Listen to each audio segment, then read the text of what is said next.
Hoje você vai analisar o detalhe sobre os sinais da última crise. E eu peço a você que, por favor, preste muita atenção no tema de hoje, ok? Bom, então agora sim, eu quero convidar você a pegar uma caneta, a sua Bíblia, ou quem sabe um caderno para anotar, ou o seu computador mesmo, ou o seu celular, ou qualquer outra coisa que você possa registrar os textos, as ideias e as frases que você julgar necessário ter registrado. Está bem? Eu já tenho aqui nas minhas mãos a palavra de Deus para falar sobre esse tema importante e para desvendar o segredo, o mistério da profecia de hoje. Bom, um dia Jesus estava no Monte das Oliveiras e Jesus, de frente para Jerusalém, ou em Jerusalém, mas de frente para o templo, Jesus falou uma coisa muito interessante. Jesus usa uma frase, que é uma frase profética. Veja o que diz Mateus capítulo 24, versículo número 1. Olha o que Jesus diz. Tendo Jesus saído do templo, iam se retirando, quando aproximaram-se dele os seus discípulos, para lhe mostrar as construções do templo. Ele, porém, lhes disse: não vede tudo isso? Em verdade vos digo que não ficará aqui pedra sobre pedra que não seja derribada. Então Jesus, ele olha para o templo, ele olha para tudo aquilo ali e ele fala de forma profética. Essas coisas não permanecerão para sempre. Aqui não ficará pedra sobre pedra, tudo vai ser destruído. E o que Jesus falou, aconteceu. Agora, a palavra de Deus não fala apenas desse episódio do templo, fala de mais coisas. E eu quero mostrar para você o que mais a Bíblia fala.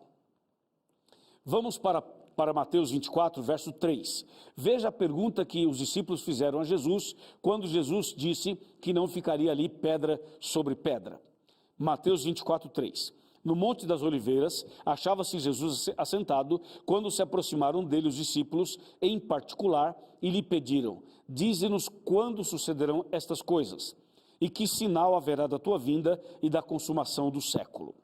Então Jesus falou sobre o templo, e os discípulos fizeram uma pergunta sobre o fim dos tempos, sobre os sinais e sobre a volta de Jesus. E Jesus então começa a responder esse questionamento dos seus discípulos.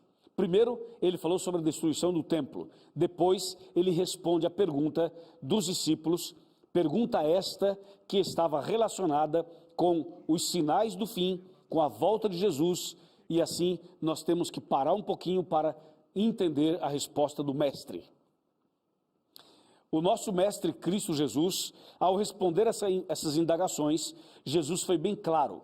Quando você vai para Mateus 24, verso 36, falando da volta dele, olha o que Jesus respondeu. Mateus 24, 36. Diz assim: mas a respeito daquele dia e hora, ninguém sabe, nem os anjos dos céus, nem o Filho, senão o Pai. Então, a pergunta relacionada à data, a quando, Jesus disse: ninguém sabe, nem os anjos dos céus, nem o Filho, mas somente o meu Pai. Ou seja, o dia da volta de Jesus ninguém sabe. Deus sabe, mas não revelou a nenhum de nós. Porém, é uma promessa certa, é um fato garantido, Jesus vai voltar, não sabemos quando, mas ele vai voltar. Isso não se pode questionar nem duvidar. Veja a pergunta que os discípulos fizeram a Jesus, quando Jesus disse que não ficaria ali pedra sobre pedra. Quando Jesus disse que não ficaria ali pedra, quando Jesus disse que não ficaria ali pedra sobre pedra.